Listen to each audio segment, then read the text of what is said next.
About the universal basic income. तो ये भी आपके हिंदू में आ रखा था, GS paper 3 economy development issues related to planning, उससे इंपॉर्टेंट हो जाता है। तो हाल ही में इंटरनेशनल लेबर ऑर्गेनाइजेशन ने हाईलाइट करा world employment and social outlook, जिसके तहत ये बोला गया है कि जो रोल है आर्टिफिशियल इंटेलिजेंस का, ऑटोमेशन का, वो इंक्रीज करता जा रहा है, और जिसकी वजह से अगेन जो जॉब अपॉर्चुनिटीज़ हैं वो डिक्रीज हो रही हैं। तो ये जो जनता है इतनी सारी, इसको कैसे पालेंगे? तो क्वेश्चन उठा उस चीज़ पे। तो इंटरनेशनल लेबर ऑर्गेनाइजेशन कहती है कि हमें एटलीस्ट एक बेसिक इनकम देनी चाहिए लोगों को। अब बेसिक इनकम क्या आती है? पॉवर्टी में हमने दो तरह की पॉवर्टी पढ़ी थी, कौन कौन सी? एक थी एब्सोल्यूट और एक थी रिलेटिव। तो आईएलओ कहता है कि एटलीस्ट ये जो एब्सोल्यूट पॉवर्टी है इसको हम डिक्रीज कर सकते हैं। कैसे कर सकते हैं? नेशनल पर कैपिटा इनकम याद है ना? क्या बोला था, कितनी है इंडिया की? 2000 के कुछ थी, 2214 के आसपास। तो यहाँ पे क्या बोला गया है, जितनी भी ये आपका पर कैपिटा इनकम निकल के आती है उतनी बेसिक इनकम किसको दे दी जाए? लोगों को। अब रीजन कई कई सारे हो सकते हैं। एक तो होते हैं कंडीशनल। कंडीशन में क्या आ गया? कोई बीमार हो गया तो गवर्नमेंट ने स्कीम्स चलाई होती हैं कि स्कीम के तहत आपको इतना जो है डिस्काउंट दे दिया जाएगा मेडिसिन के ऊपर। पर जब यूनिवर्सल बेसिक इनकम की बात आती है तो यहाँ पे कोई भी कंडीशन नहीं होती, ये फिर सभी को मिलेगी, चाहे आप एम्प्लॉयड हो या नहीं हो, वो सभी को दी जाएगी। That is universal basic income. 2016 में स्विट्जरलैंड, उन्होंने वोट कंडक्ट करवाया कि यूनिवर्सल बेसिक इनकम होनी चाहिए या नहीं। और अगर रेफरेंडम देखोगे आप तो बोला गया था कि 2500 स्विस फ्रैंक्स देंगे हम मंथली, जो भी एडल्ट्स हैं, एडल्ट्स को। एंड जो बच्चे 18 साल से नीचे की एज के हैं उनको 625 फ्रैंक्स देंगे। एंड रिगार्डलेस, मतलब ये मैटर नहीं करता उनका एम्प्लॉयमेंट स्टेटस क्या है, मतलब जॉब है या नहीं है, वो मैटर नहीं करती। पॉवर्टी से फाइट कर रहे हैं वो भी चीज़ मैटर नहीं करती, जितने भी इस ग्रुप में आएंगे उन सभी को पैसे दिए जाएंगे, यूनिवर्सल बेसिक इनकम उनको प्रोवाइड करी जाएगी। एंड लोगों ने क्या किया? 77% वोटर्स ने ये प्लान रिजेक्ट कर दिया। That happened in Switzerland. तो अभी इंडिया के लिए बोला गया है तो इंडिया के कॉन्सिक्वेंसेज देखेंगे। पर स्विट्जरलैंड की लोकेशन देख लो, यूरोपियन कंट्री है, कैपिटल आ जाएगी बर्न, साइड में है फ्रांस, नीचे है इटली, इधर ऑस्ट्रिया, लिस्टनस्टीन, ऊपर जर्मनी। इसकी क्या खास बात है? वो तो स्विट्जरलैंड भी है, डबल लैंडलॉक। ठीक है, दिख रहा है ना इसमें डबल लैंडलॉक है, ऑस्ट्रिया भी लैंडलॉक है और स्विट्जरलैंड भी लैंडलॉक है, तो ये बन गई डबल लैंडलॉक, दो कंट्रीज से है। Okay, now universal basic income तो एक सोशल वेलफेयर प्रपोजल है ये, और ताकि जितने भी बेनिफिशियर्स हैं उनको एक गारंटी दे दी जाए कि आप कमाते हो या नहीं कमाते हो, डजेंट मैटर, आपको इतनी इनकम तो एटलीस्ट दी जाएगी, इतनी पेमेंट तो दी जाएगी। Country to country again vary करेगी। किसके ऊपर फोकस है? तो number 1 SDG, that is no poverty, उसको रिड्यूस करना है, एलिगेट करना।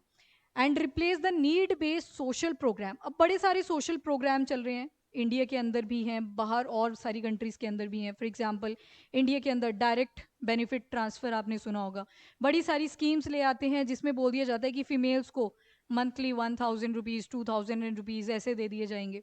फिर आपकी वो पीएम फसल बीमा योजना याद है? पीएम फसल बीमा योजना, जिसके तहत क्या बोल दिया गया? कंडीशन लगा दी गई। अभी देखना यहाँ सभी पे कंडीशन मिलेगी आपको, जैसे यहाँ पे भी कंडीशन लगा दी गई कि अगर डिस्ट्रक्शन होगी तो आपको इतना दिया जाएगा। तो यहाँ पे कंडीशन बेस्ड है। पर अब यूनिवर्सल बेसिक इनकम की जब बात करती है यहाँ पे कोई भी कंडीशन नहीं है। इन्होंने बोला है कि एटलीस्ट जो एब्सोल्यूट पॉवर्टी है उसको तो खत्म करेंगे। अब एब्सोल्यूट पॉवर्टी के अंदर क्या क्या चीज़ें आ जाती थी?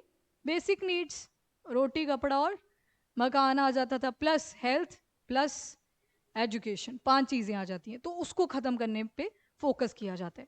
क्योंकि क्या होता है, जैसे आपका ये डीबीटी भी है, ये क्यों लाया गया था? जब इंटरमीडिएटरी आ जाता है बीच में तो करप्शन के चांसेस इंक्रीज कर जाते हैं, पता नहीं चल पाता कि जो बेनिफिशियरी था उसको पैसे मिले भी या नहीं मिले, तो ये सारी प्रॉब्लम्स आ जाती हैं। तो यूनिवर्सल बेसिक इनकम का मेन फोकस रहता है कि जितने भी लोग हैं उन सभी को प्रोवाइड करना, जो भी इनकम यहाँ पे डिसाइड किया जाएगा। ये मैटर नहीं करता कि कितनी पॉपुलेशन है। फिर अब इंडिया की बात करें तो डेमोग्राफिक डिविडेंड नंबर 1, तो वो चीज़ मैटर नहीं करती, ना ही यहाँ पे कंडीशंस मैटर करेंगी।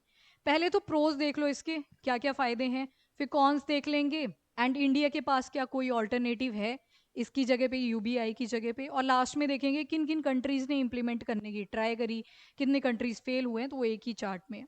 सबसे पहले जो प्रो है that is poverty alleviation, SDG number 1। Poverty को ख़त्म करें, specially vulnerable and marginalised groups, इनके ऊपर फोकस दिया जाएगा इन टर्म्स ऑफ जो भी रिलेटिव एब्सोल्यूट पॉवर्टी में हम पढ़ते हैं। हेल्थ स्टिमुलस, कई बार क्या होता है जब बेसिक नीड भी फुलफिल नहीं हो पाती है तो मेंटल हेल्थ भी इम्पैक्ट होता है। फिजिकल तो होता है, साथ में मेंटल हेल्थ भी इम्पैक्ट होता है। According to certain reports, India के जो मेंटल हेल्थ इंफ्रास्ट्रक्चर है वो बहुत ही वीकंड है।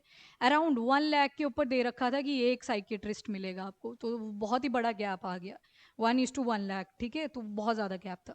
तो यहाँ पे बोला गया कि अगर बेसिक जो नीड है वो फुलफिल हो जाएगी तो फिर बाकी चीज़ों पे फोकस कर सकता है इंसान। तो हेल्थ स्टिमुलस होगा। सिंप्लीफाइड वेलफेयर सिस्टम, तो जैसे बाकी स्कीम्स में होती हैं कंडीशंस लगाई जाती हैं कि इतनी से इतनी एज ग्रुप तक वो सारी चीज़ें मेंशन करी जाती हैं, इसमें वैसा कुछ नहीं होगा।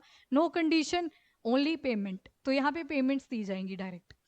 एनहांसिंग इंडिविजुअल फ्रीडम, तो कई बार क्या होता है हमारा एज ग्रुप जैसे जैसे इंक्रीज करता है, कई बार जॉब नहीं मिल पाती, अनएम्प्लॉयड रह जाते हैं, तो उस केस में बोल रहा है कि एनहांसिंग इंडिविजुअल फ्रीडम, फिर वो किसी भी सेक्टर ऑफ लाइफ में हो सकता है, फाइनेंशियल सिक्योरिटी हो सकती है, एजुकेशन पे अगर इन्वेस्ट करना है वो हो सकता है, वो कुछ भी हो सकता है यहाँ पे। देन इकोनॉमिक स्टिमुलस, तो ठीक है अगर बेसिक नीड फुलफिल हो पा रही है तो फिर पर्सन जो है वो अदर स्किल्स को सीख सकता है और अपनी जो भी जॉब अपॉर्चुनिटी है उनको भी एनहांस कर सकते हैं। तो मतलब अगर इकोनॉमिक स्टिमुलस मिलता है तो एंटरप्रेन्योरशिप की तरफ भी लोग जा सकते हैं, पर देयर इज पॉसिबिलिटी उल्टा भी तो हो सकता है। ये तो प्लस थे, अब इसके कॉन्स देख लेते हैं। सबसे पहले तो cost and physical sustainability, government के ऊपर तो बर्डन आएगा। ठीक है, गवर्नमेंट ओवर बर्डन हो जाएगी जब सभी को ये फाइनेंसिस देने पड़ेंगे, पेमेंट देनी पड़ेगी। क्रिएट परवर्स इंसेंटिव्स, अब देखो अब जब पता होगा ना कि बेसिक नीड फुलफिल हो जाएगी, खाने पीने को चीज़ें आ जाएंगी आराम से, जो गवर्नमेंट हमें पैसा दे रही है, तो इससे इंसान की जो मोटिवेशन थी कि मुझे कुछ करना है लाइफ में वो ख़त्म हो सकती है। बहुत सारी कंट्रीज़ में हुआ भी है, जिसकी वजह से बंद भी करनी पड़ेगी जो यूबीआई वाली स्कीम थी। इन्फ्लेशनरी प्रेशर, अब देखो जब सबके पास बेसिक चीज़ों को खरीदने के लिए पैसे आ जाएंगे, अब जो ये बिजनेसमैन थे जो चीज़ें प्रोवाइड कर रहे थे, इनका प्रॉफिट मार्जिन तो हिल जाएगा, ये बोलेंगे कि इतने पैसे तो सभी के पास अवेलेबल हैं। अब वो प्रॉफिट मार्जिन को इंक्रीज करने के लिए इन्फ्लेशन कॉज करवा देंगे। याद है ना वो कोर इन्फ्लेशन वाला कॉन्सेप्ट, जब बाहर पैसा आ जाता है तो लेबर भी तो बोलती है हमारे वेजेस इंक्रीज करो, और जब वो बोलेंगे तो फिर इनको प्रॉफिट मार्जिन इंक्रीज करने के लिए क्या करना पड़ता है, जो कॉस्ट थी चीज़ों की उसको इंक्रीज कर देंगे, प्राइस इंक्रीज, इन्फ्लेशन आ गई, तो इन्फ्लेशनरी प्रेशर भी पड़ेगा। पोटेंशियल फॉर डिपेंडेंसी, अब सीखेगा कोई नहीं, कुछ नहीं, मोटिवेशन ही खत्म होगी कुछ करने के लिए, गवर्नमेंट पे ओवर डिपेंडेंट हो जाएंगे, तो देयर इज अ रिस्क कि गवर्नमेंट के ऊपर अगर डिपेंडेंट हुए तो फिर आपको पता है प्रोटेस्ट तक बातें चली जाती हैं, तो इट कैन कॉज इम्बेलेंस। उसके बाद क्या कोई और ऑल्टरनेटिव प्रेजेंट है इंडिया के पास एक्सेप्ट यूबीआई, तो कुछ चीज़ें जो आपने सुन रखी हैं, राइट टू एम्प्लॉयमेंट के तहत Mahatma Gandhi national rural employment guarantee act of 2005, कुछ दिनों के लिए जॉब दे दी जाती है, बेसिक सी आय एक मिल जाती है, राइट। एंड फिर वैसे फूड के लिए भी है NFSA, national food security act of 2013। Education के लिए भी है right of children to free and compulsory education 2009। बहुत सारी स्कीम्स और भी हैं जैसे पीएम किसान है, पीएम जनधन योजना आ गई। सो दे आर फाइन एग्जाम्पल जो कि यूबीआई की जगह पे हम यूज़ कर रहे हैं इस टाइम पे इंडिया के अंदर। एक कॉन्सेप्ट है कोजाई यूबीआरआई। अब देखा होगा आपने कि कुछ सेट ऑफ सेक्टर, कुछ कम्युनिटीज को डिसाइड कर लिया जाता है और इन्हीं को बस पैसे दिए जाएंगे, स्पेशली मार्जिनलाइज्ड। कोजाई का मतलब होता है आधा, कोजाई फेडरल बोलते हैं ना अपना स्ट्रक्चर, तो कोई चीज़ आधी है, यूनिवर्सल बेसिक रूरल इनकम, मतलब रूरल एरियाज में जहाँ पे सच में ही ज़रूरत है उनको इंक्लूड किया जाता है इसके तहत, दैट इज कोजाई यूबीआरआई। ठीक है, कोजाई आधा, अर्बन एरियाज इसमें इंक्लूडेड नहीं होते। तो इसके तहत बोला गया था कि 18,000 दिए जाएंगे पर per year to each rural होल्ड, इरिस्पेक्टिव कितने मेंबर उसके अंदर हैं, 18,000 रुपये, और ये सालाना है। ठीक है, 18,000 रुपये। तो ये भी चलाई गई हैं स्कीम्स जो कि यूबीआई की जगह पे चलाई हैं। So there are certain terms and condition. उसके बाद आ जाते हैं कंडीशनल कैश ट्रांसफर्स। तो कई बार क्या होता है आपने सुना होगा कि बच्चों को फ्री एजुकेशन प्रोवाइड करी गई, तो वहाँ पे क्या आ रही है, कंडीशन आ रही है, कोई बीमार हो गया आयुष्मान वाली जितनी भी आपकी स्कीम्स आ जाती हैं, वहाँ पे बोल दिया जाता है कि अच्छा 3.5 लाख तक का खर्चा आएगा, इसको रिड्यूस करके आपको सिर्फ इतना पे करना पड़ेगा। यहाँ पे कंडीशन आ रही है कि पढ़ाई करनी है तो उसके लिए पैसा दिया जा रहा है, कोई हेल्थ रिलेटेड इशू आ गया तो उसके लिए पैसा दिया जा रहा है। That is the conditional cash transfer, जिसको ज़रूरत है उसको प्रोवाइड किया जा रहा है। तो ये इंडिया के यूबीआई स्ट्रक्चर्स हैं कि इंडिया के अंदर भी हैं ऑल्टरनेटिव्स रादर देन यूबीआई। ठीक है। उसके बाद जैसे आपकी वैक्सीन्स आती हैं, कोविड-19 के टाइम पे फ्री ऑफ कॉस्ट लगी थी, जबकि वहाँ पे जिनके पास खूब पैसा था उनसे लिए जा सकते थे पैसे, बट वो सोशल वेलफेयर के पॉइंट ऑफ व्यू से लगाई गई थी, तो चलो उसको डिफरेंट केस में ही रखेंगे। अदर इनकम सपोर्ट स्कीम वही सारी जो हमने स्टार्टिंग में पढ़ी कि विमेन एल्डर, इनको बोल दिया कि इतने पैसे दे दिए जाएंगे ताकि वो अपनी लाइफ को आराम से चला सके। एम्प्लॉयमेंट गारंटी स्कीम, आपका मनरेगा आ गया इसमें, जिसमें कुछ दिनों के लिए जॉब दे दी जाती है ताकि अपने लाइवलीहुड को वो सबसिस्टेंस तरीके से चला सके।